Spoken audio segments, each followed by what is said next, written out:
Audio book संपूर्ण योग वासिष्ठ कथा सार भूमिका साउंड ट्रैक नंबर 3। समत्व भाव की महानता। साम्य भाव जीवन को महान श्रेष्ठ बनाने वाला एवं सुदृढ़ स्तंभ है तथा किसी भी सच्चे ज्ञानी के लिए यह एक अनिवार्य लक्षण है। जब तक व्यक्ति के हृदय में किसी पदार्थ या स्थिति के प्रति आकर्षण एवं दूसरे के प्रति विकर्षण का भाव बना रहेगा, तब तक उसे यथार्थ सुख शांति की प्राप्ति असंभव है। अनुकूल पदार्थ पाकर यदि उसे हर्ष संतोष होगा तो प्रतिकूल के आगमन पर विषाद एवं असंतोष का होना भी अवश्यंभावी है। अतः अध्यात्म ज्ञान के अभिलाषी के लिए योग वासिष्ठ तो उपदेश देता है कि उच्च कोटि के पदार्थ की कामना न करो, हेय एवं उपादेय दोनों दृष्टियों का त्याग कर पवित्र भाव से स्थित रहो।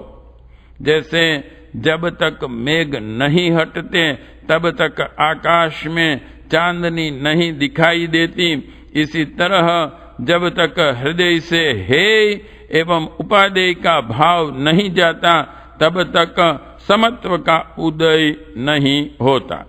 वैराग्य को दर्शाने वाली पावन समता का उदय उसके चित्त में कैसे हो सकता है? इसके चित्त में युक्त को प्राप्त एवं अयुक्त को त्यागने की वासना दबी रहती है। ऐसा समत्व भाव जिसे मिल जाता है उसे ही जगत में वास्तविक आनंद मिल सकता है। कहा भी गया है कि समता की भावना से मिलने वाले आनंद की तुलना न तो राज्य प्राप्ति से और न भोग के विशेष साधनों से की जा सकती है। जो समता रूपी अमृत से रस सिक्त हैं उनके सभी वैरी भी बंधु बन जाते हैं। यह यथार्थदर्शी होता है। ऐसा व्यक्ति त्रिलोक में दुर्लभ है। समत्व के अभ्यासी जीव के काम क्रोध लोभ एवं मोह आदि दोष भी शांति उदारता आदि में परिणत हो गुण बन जाते हैं। दुख भी नित्य सुख बन जाता है और मृत्यु जीवन बन जाता है। इसमें थोड़ा सा भी संशय नहीं कि समदृष्टि वह जादू है जो वैरियों को ही नहीं वरन वन के पशुओं को भी अपना बना देती है। जिन महात्मा जनों के लिए कहा जाता है कि वन में रहने वाले शेर हाथी आदि उनके सामने से शांत भाव से निकल जाते हैं, वे ऐसी ही समता की दृष्टि रखने वाले होते हैं। जब तक किसी को पराया ही न समझें तब तक किसी अन्य के हृदय में भी हमारे लिए शत्रुता का हानि पहुंचाने का भाव कैसे आ सकता है? अतः सर्व शास्त्रों में उच्च स्वर से कहा गया है, आत्मवत् सर्वभूतेषु। सभी जीव एक ही स्रोत से जन्मे हैं, अतः आपस में सुहृद अर्थात सभी भाई भाई हैं। अतः ऐसा भाव रखने वाले सभी बंधु बन जाते हैं।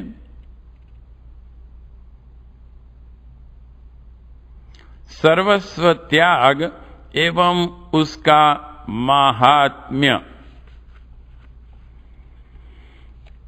योग वासिष्ठ का कथन है कि जब तक सर्व पदार्थों का त्याग नहीं कर दिया जाता तब तक आत्मा की प्राप्ति असंभव है। जो जगत के सर्व विषयों से उपराम होकर आत्मा को पा लेने में प्रयासरत होता है, वही उसे प्राप्त करता है।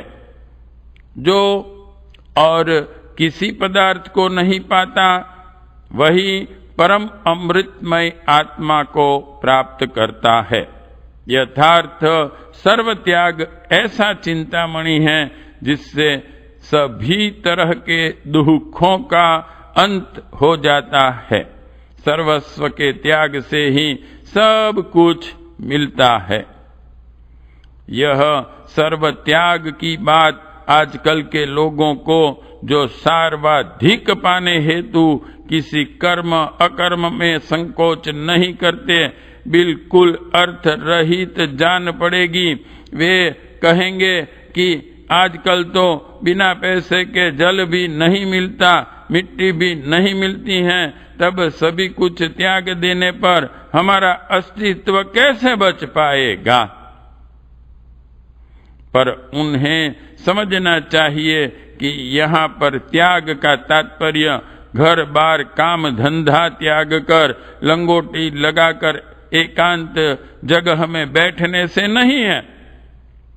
इस संबंध में योग वासिष्ठ का स्पष्ट मत ऐसा है। सर्वस्व का त्याग न तो देह के त्यागने से सिद्ध होता है, न राज्य आदि के त्यागने से, तथा न झोंपड़ी में बैठकर तप करने से। वृक्ष के बीज की भांति सभी पदार्थों का बीज मन है। सबके बीज का त्याग हो जाता है। चित्त का त्याग ही सर्व का त्याग है। जो सब कुछ है, जिनसे सभी कुछ जन्मता है, उन सब के एक कारण हेतु इंटू ब्रैकेट परमात्मा में सबको त्यागने अर्पण करने से ही सर्व का त्याग होता है। यथार्थतः त्याग एवं संग्रह का निर्णय किसी के धन या गरीबी से नहीं किया जा सकता। राजा जनक जैसे धन वैभव संपन्न व्यक्ति को सर्वत्यागी एवं जीवन मुक्त माना जाता है, तथा ऐसे भिक्षुक जिनके पास में मात्र एक फटी लंगोटी ही है तथा जो वृक्ष के नीचे पड़े रहते हैं, वे भी तृष्णा एवं वासनाओं से युक्त देखे जाते हैं। जो आज करोड़पति हैं और कल को किसी घटनावश भिक्षुक हो जाए, एवं तब भी जिसकी चित्त वृत्ति पूर्ण रूपेण शांत एवं विकार शून्य रहे, उसे ही वास्तविक त्यागी मानना चाहिए। जब धन मिलता है तब वह उसे प्रकृति का खेल या परमेश्वर की माया समझकर आनंद नहीं मानता, बल्कि मानव जीवन का एक कर्तव्य मानकर उत्तम कार्यों में उसका उपयोग करता है। और जब वह जाता है तब यह मानकर कि मैं धन की रक्षा एवं जिम्मेदारी से मुक्त हो गया, किसी भी तरह की उदासीनता का भाव मन में नहीं लाता। ऐसे ही लक्षण संपन्न को योग वासिष्ठ में सर्वत्यागी कहा गया है। इसका तात्पर्य यह नहीं कि ऐसा व्यक्ति भूखा, नंगा और दीन दुखी होगा, बल्कि यह कहा गया है कि जो कुछ भी नहीं लेता उसे ही सब कुछ दिया जाता है। जो सर्व पदार्थों को त्याग देता है, उसे ही सेवा में सभी पदार्थ प्राप्त होते हैं। सामान्य लोगों में भी यह कहावत प्रचलित है, बिनु मांगे मोती मिले, मांगे मिले न भीख। जिसने निज मन को आसक्त आसक्त रहित बना लिया है, उसे किसी बात का अभाव नहीं रहता तथा जो तृष्णा कामनाओं आदि में अकंठ डूबा रहता है, वह खाने के लिए एक टुकड़े को तरसता रहता है। वर्तमान काल में स्वामी राम तीर्थ जी ऐसे ही एक आदर्श मनीषी थे। उन्होंने इस उक्ति को बड़े अधिकार के साथ कहा है। मांगती फिरती थी दुनिया, जब तलब करते थे हम, अब निगाहें फेर ली तो बेकरार आने को है।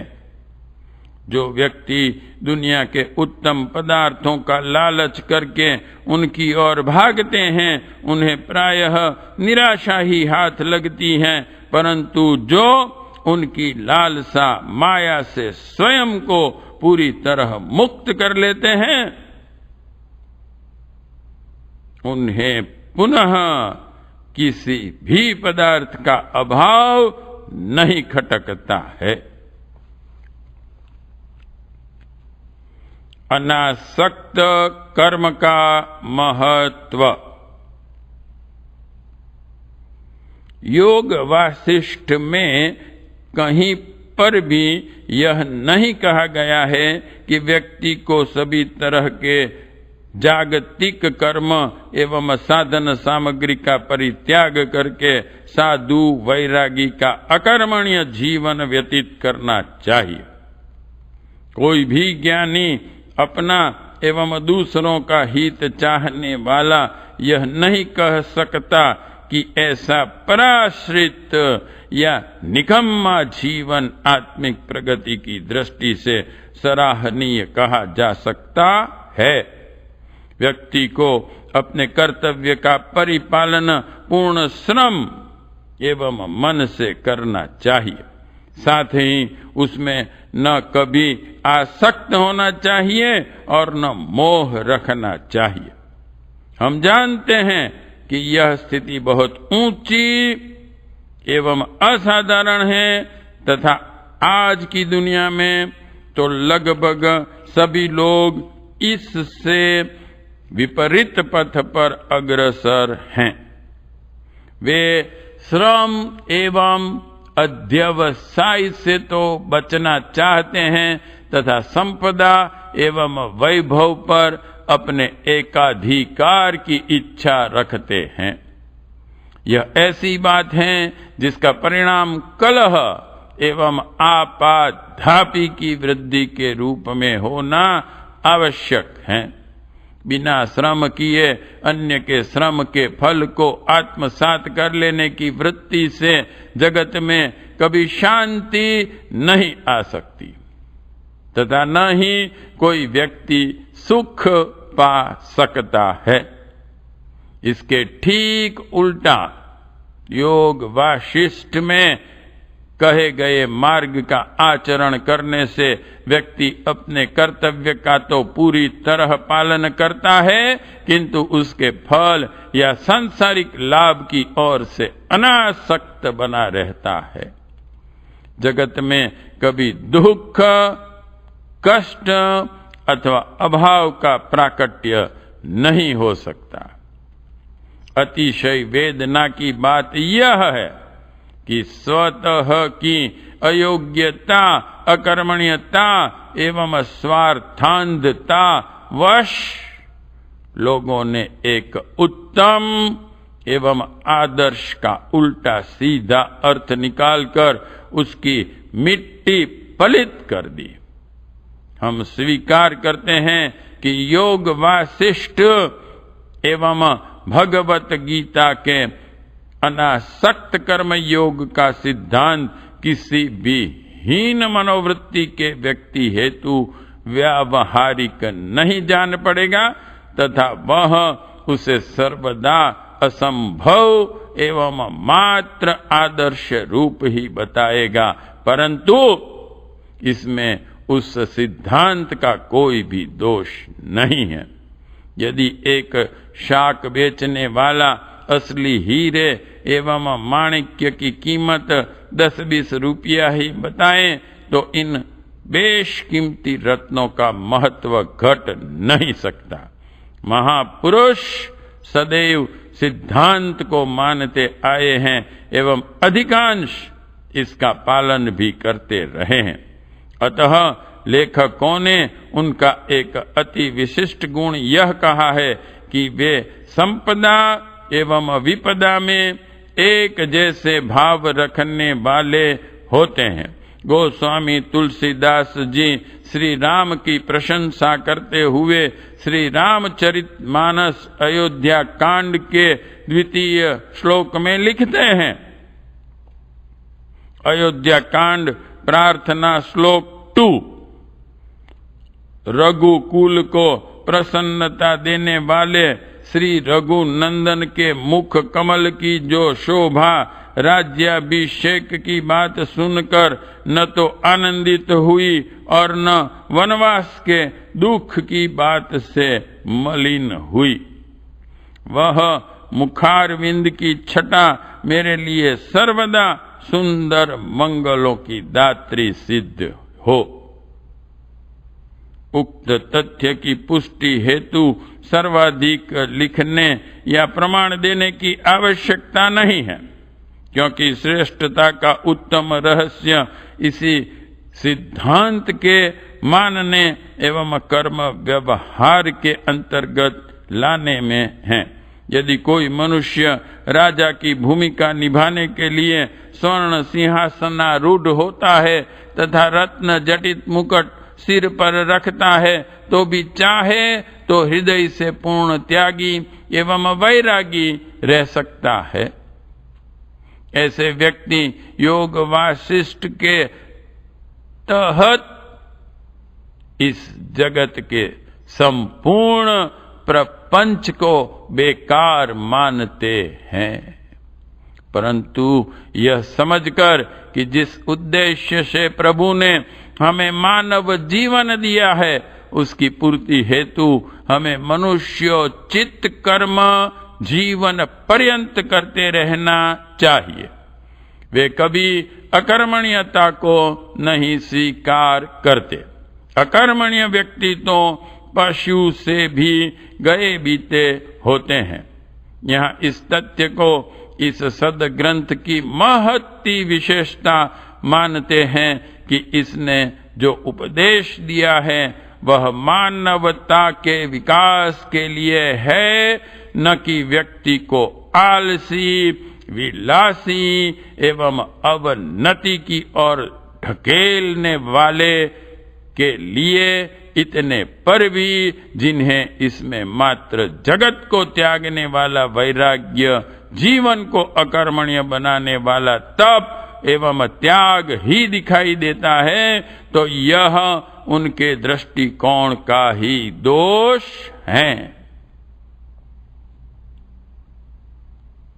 वैराग्य सिद्धांत की प्रस्तुति।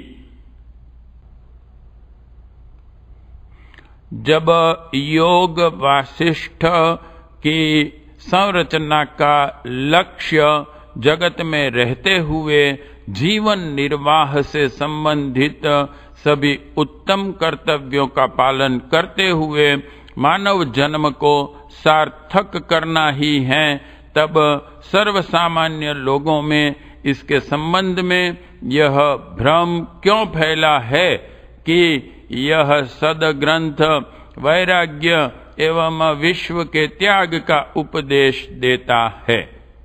हमारी समझ में इसका एक कारण, इसका प्रथम () वैराग्य प्रकरण भी है, जिसमें श्री राम जी ने इस जगत की असारता एवं जीवन के दुख एवं क्लेशों का उल्लेख करके सब तरह से दोष युक्त एवं त्याज्य कहा है। वस्तुतः यह वर्णन ऐसे प्रभावशाली ढंग से तथा प्रखर शब्दों में प्रस्तुत किया गया है कि पाठक के चित्त पर उसका सर्वाधिक असर पड़ता है। सामान्य पाठक जो सभी धार्मिक ग्रंथों को यथार्थ घटनाओं के रूप में शब्दशः सत्य मानते हैं, श्री राम द्वारा किए गए उस वर्णन को ज्यों का त्यों स्वीकार करके जगत के त्याग रूप वैराग्य को ही श्रेष्ठ मान लेते हैं।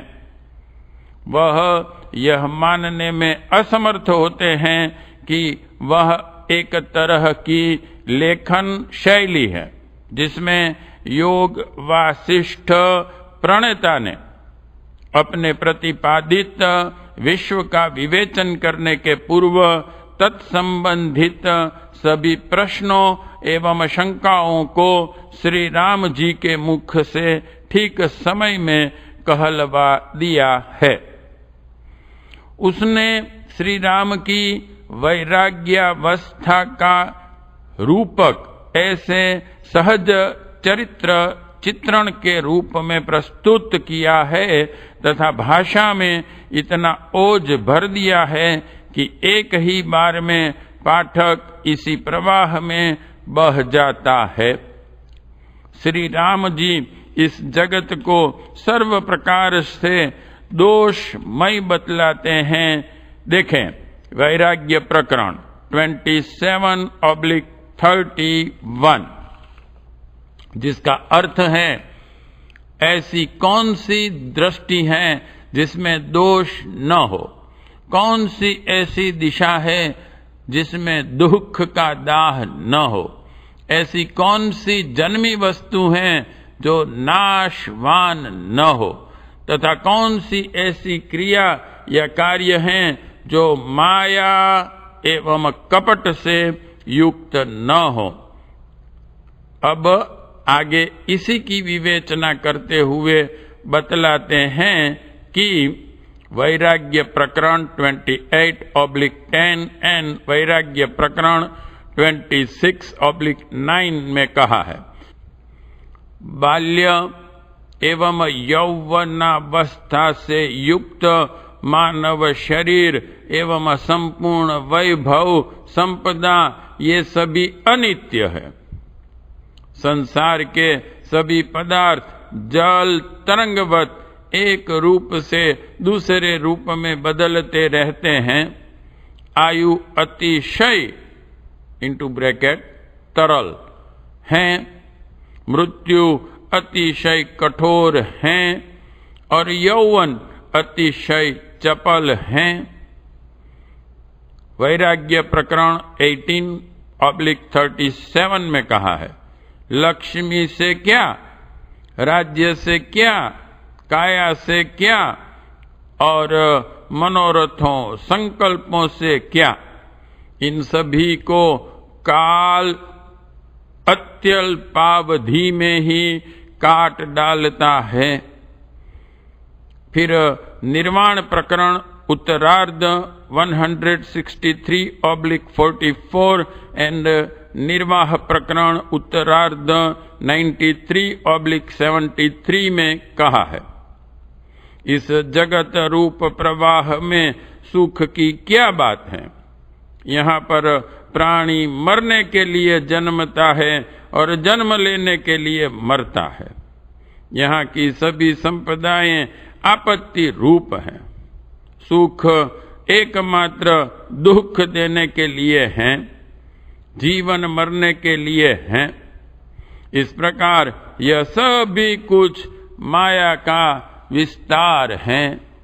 मानव जीवन की असारता एवं क्षण भंगुरता के विषय में आगे और भी कुछ कहा गया है। देखें, वैराग्य प्रकरण 14/6 एंड 16 में कहा है, शरद ऋतु के मेघों तैल शून्य दीपक एवं तरंगवत आयु चपल एवं नष्ट प्राय है। जैसे कोई चूहा निहि संग भाव से हर दिन बिल खोदता है, वैसे ही काल भी निर्दयता से सन्नेह काटता रहता है। आयु की अस्थिरता एवं अनिश्चितता के संदर्भ में भारतीय मनीषा ने बहुत कुछ कहा है। सर्व सामान्य की जागतिक तृष्णा एवं दोष दुर्गुणों से बचे रहने का उपदेश देते क्षण इन तथ्यों पर उन्होंने सदा ही बहुत बल दिया है। साथ ही बाल्य एवं यौवनावस्था आदि की त्रुटियों को भी सम्यक रूप से दिखाया है। आचार्य शंकर ने अपनी कृति चरपट पंचरिका स्त्रोतम में स्पष्ट कहा है। चरपट पंचरिका श्लोक नंबर 7 एवं 1। संपूर्ण आयु खेलने कूदने एवं पत्नी संतान के मोह में, घर गृहस्थी की चिंता में बीत जाती हैं। दिन एवं रात्रि, प्रातः एवं सायं, शिशिर एवं वसंत यानी कि सभी ऋतुएं बीतती चली जाती हैं तथा साथ ही हमारी आयु भी समाप्त होती जाती हैं। तब भी आशा रूपी वायु पीछा नहीं छोड़ती।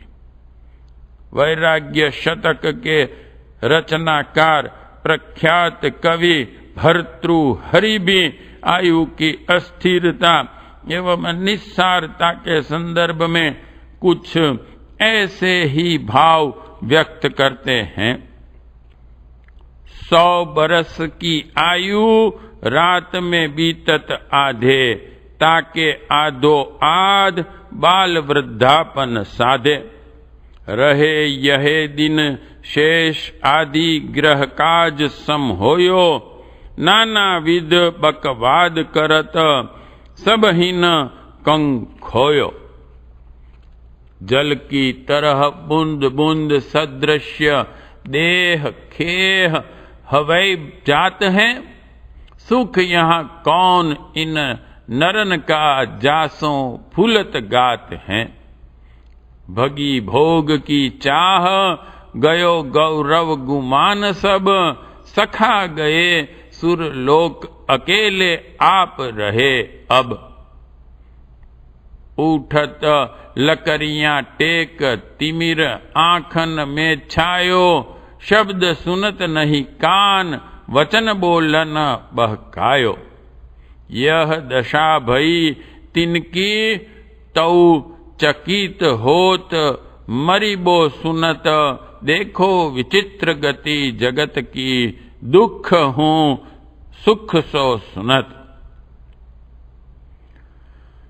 जीवन एवं आयु की अस्थिरता संबंधी उक्तियां पढ़कर ऐसा उचित नहीं लगता कि हम उदासीन होकर जगत के कर्म व्यवहारों को छोड़ने लग जाएं।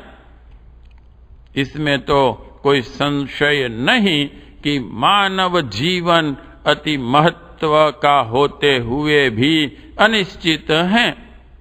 विशेषतया वर्तमान काल में कुछ तो सामयिक परिस्थितिवश और कुछ अपने दूषित आचरणों के फल स्वरूप अकाल मृत्यु की संख्या बढ़ गई है।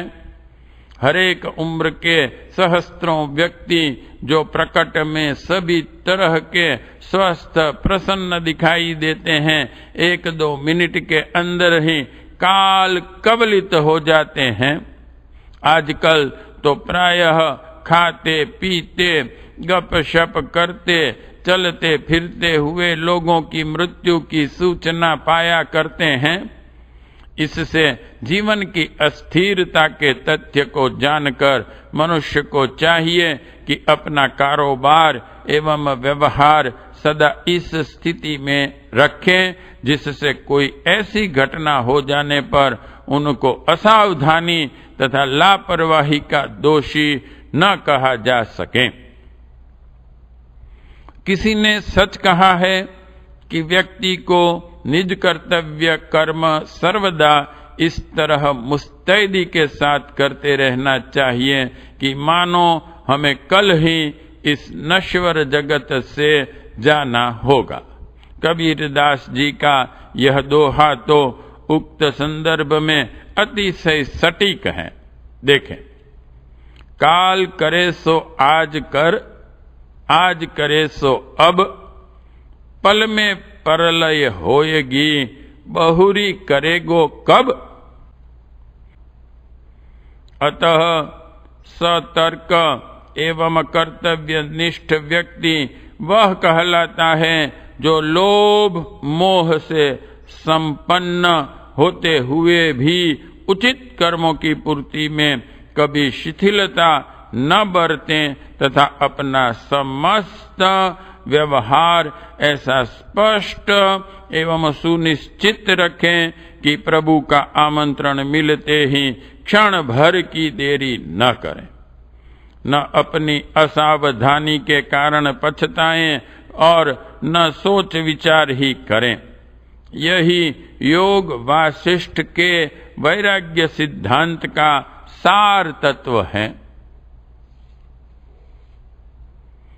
तृष्णा सर्वाधिक निकृष्ट मनोवृत्ति।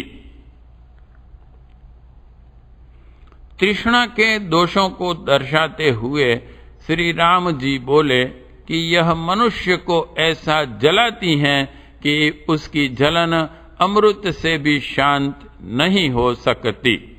कुटिल कोमल स्पर्श वाली विषय रूपी दुखदायी वे शैली यह काल सर्पिणी स्पर्श मात्र से डस लेती है।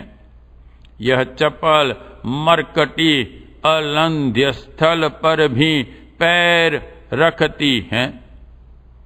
जगत के सर्व दोषों में तृष्णा ही सर्वाधिक दुखदायी है। जरा मृत्यु एवं दुख इन सभी की पिटारी एवं दैहिक मानसिक दुखों को नित्य देने वाली है। जिस क्षण चित्त रूप आकाश में अंधेरा भरने वाली यह तृष्णा रूपी निशा छा जाती है, तब उसी क्षण दोष रूपी उल्लुओं की पंक्तियां दिखाई देने लगती हैं।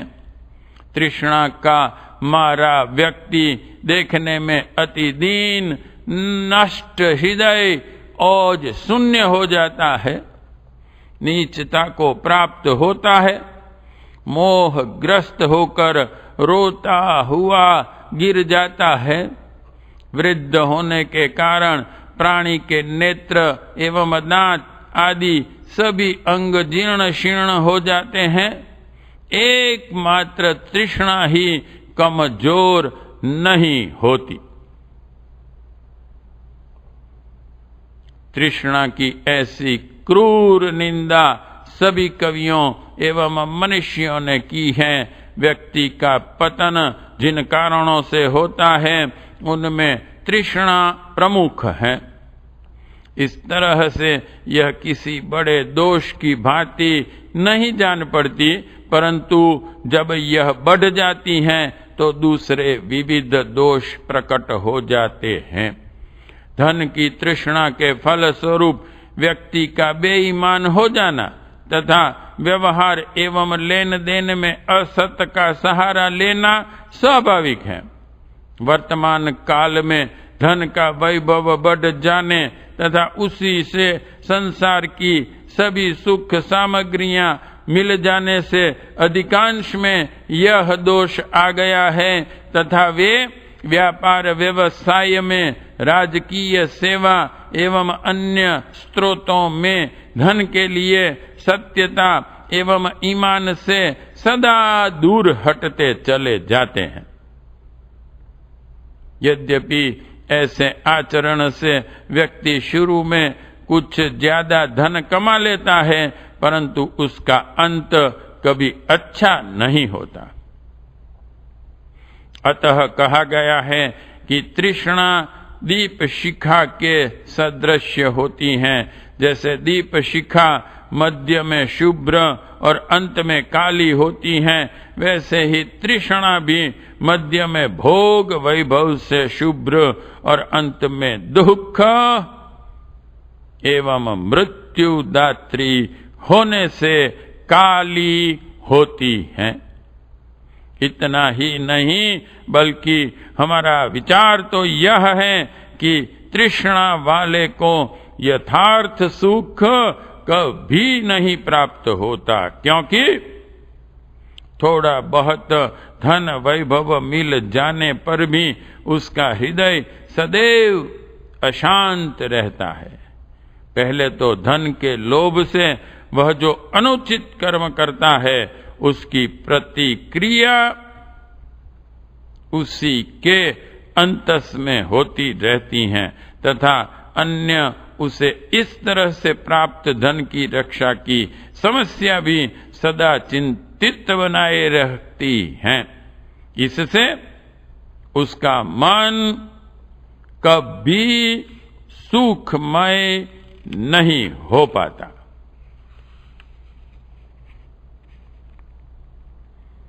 काम शक्ति का निस्तारण एवं नारी निंदा। दूसरे विविध वैराग्य ग्रंथों की भांति कामासक्तता के निवारणार्थ योग वासिष्ठ में नारी के सम्मोहक एवं विषय विकार को भड़काने वाले स्वरूप का आक्षेपपूर्ण शैली में विवेचन किया गया है। ऐसी मानसिकता ने स्त्री को प्रायः काली नागिन की उपमा प्रदान की है, जो व्यक्ति को डसने के लिए सदा तत्पर रहती हैं। संभव है ऐसी उक्ति वेश्या श्रेणी की कुछ स्त्रियों के लिए कुछ अंशों में उचित मानी जा सके, परंतु नारी जाति के लिए सामान्यतया उसका प्रयोग कभी नहीं माना जा सकता। उदाहरण के लिए निम्न उद्धरण पर चिंतन करें। जैसे वैशिली लता सुंदर पुष्पों से मनोहर लगती, नूतन पल्लवों से शोभित होती, भौरों की क्रीड़ा स्थली बनती, पुष्प गुच्छ धारण करती, पुष्प केसरों से पीले रंग की प्रतीत होती, अपना सेवन करने वाले मानवों को मार देती या फिर विक्षिप्त कर देती हैं, वैसे ही यह कमनीय पुष्पों से श्रृंगार करने के कारण मनोहारिणी सी लगती, कर रूपी पल्लवों से शोभित होती, भ्रमरी के तुल्य चपल नयनों के कटाक्ष विलास का दर्शन कराती, पुष्प गुच्छों के तुल्य स्तनों को वक्ष रूपी देह पर धारण करती, फूलों के केसर की तरह सुनहली गौरवर्ण की आभा से आलोकित होती, मानवों के विलास हेतु तत्पर रहती हैं तथा काम भाव से अपना सेवन करने वालों को उन्माद एवं मृत्यु के आश्रित बना देती हैं। यह तो काम रूपी की रात ने मूढ़ चित्त मानव रूप पक्षियों को फंसाने के लिए स्त्री रूपी जाल को बिछा रखा है, अथवा भ्रम रूपी कीचड़ में विचरने वाले पुरुष रूपी मत्स्यों को फंसाने के लिए स्त्री रूपी बंसी के कांटे में लगी आटे की गोली की भांति हैं, एवं दुर्वासना ही उस बंसी की डोर है। जैसा कि शुरुआत में बता चुके हैं कि इस तरह से नारी का चित्रण कर लोगों को कामासक्तता से बचाने का संदेश देना भारतीय निवृत्ति मार्ग की एक शैली हो सकती है। अधिकतर लोग किसी सुंदर आकर्षक नारी को देखते ही उसकी ओर आकर्षित हो जाते हैं, उसके विषय में अश्लील चर्चा करने लगते हैं और कितने अन्य लोग कामासक्त होकर विकारग्रस्त हो जाते हैं। लोगों की इसी दूषित मनोवृत्ति का निस्तारण करने के लक्ष्य से ज्ञान एवं भक्ति मार्गी कवियों ने ऐसा नारी चित्रण प्रस्तुत किया है। गोस्वामी तुलसीदास जी ने भी इसी पथ का अनुकरण करते हुए श्री रामचरितमानस अरण्य कांड के 43 से 44वें दोहे के अंतर्गत लिखा है, काम क्रोध लोभादि मद प्रबल मोह कई धारी, तिन्ह महम अति दारुण दुखद माया रूपी नारी। सुनो मुनि कह पुराण श्रुति संता, मोह विपिन कहूँ नारी बसंता, जब तप नेम जलाश्रय जारी, होई ग्रीष्म सोई सब नारी। काम क्रोध मद मत्सर भेका, इन्हीं हर्ष प्रद वर्षा एका, दुर्वासना कुमुद सुमुदायी, तिन्ह कहें शरद सदा सुखदायी। धर्म सकल सरिसुर वृंदा, होई हिम तिन्ही दहई सुखमंदा, पुनि ममता जवास बहुताई, पलु हई नारी शिशिर ऋतु पाई। पाप उलुक निकर सुख नारी, नारी निबिड़ रजनी आंधी आरी। बुद्धि बल शील सत्य सब मीना, बनसी सम त्रिय कहीं प्रवीणा। अवगुण मूल शूल प्रद प्रमदा, सब दुख खानी ताते किन्हा, निवारण मुनि में यह जयम जानी। नारी निंदा के इस प्रकरण में जो भी कुछ कहा गया है, यदि यह किसी दृष्टि से सही भी हो तो इसके लिए पुरुष ही दोषी हैं, न कि नारी।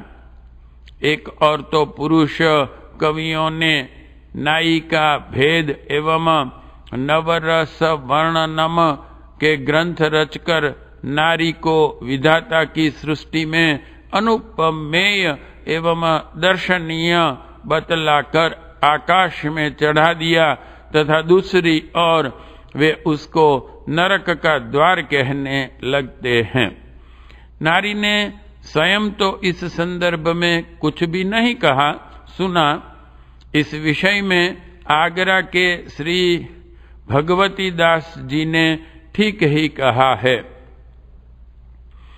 मांस की ग्रंथि कुछ कंचन, कलश कहीं कहे मुख चंद्र, जो सलेशता को धरु है, ऐसी झूठी जुगती बनावे औ कहावे कवि, ताहू पे कहीं हमें शारदा को वरु हैं, सूरत हाड मंसमय मूर्तता पर रिजत धरी धरी, ऐसी नारी निरख कर केशव रसिक प्रिया तुम कहा करी। ऐसा जानते हुए भी जगत के लाखों करोड़ों लोग नारी को देखते ही विकारग्रस्त हो जाते हैं एवं आज तक करोड़ों ही इस कामासक्ता के वश अपनी अकूत संपदा एवं राजपाट से रहित हो चुके हैं। दर दर के कंगाल पागल होकर अपना जीवन समाप्त कर चुके हैं।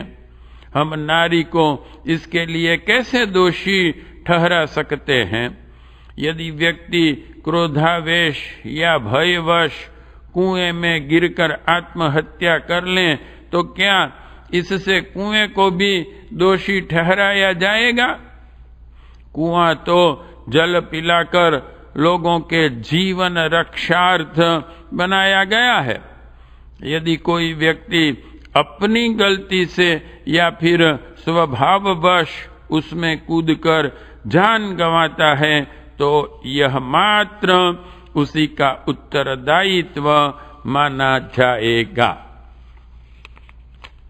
योग वासिष्ठ में नारी निंदा को हम उसी भाव से स्वीकार कर सकते हैं इसमें जिन नारियों की निंदा की गई है उसका मतलब धर्मपत्नी, माता, बहन के रूप में घर गृहस्थी में रहने वाली स्त्रियों से नहीं है, बल्कि दूषित स्वभाव वाली अन्य स्त्रियों से है।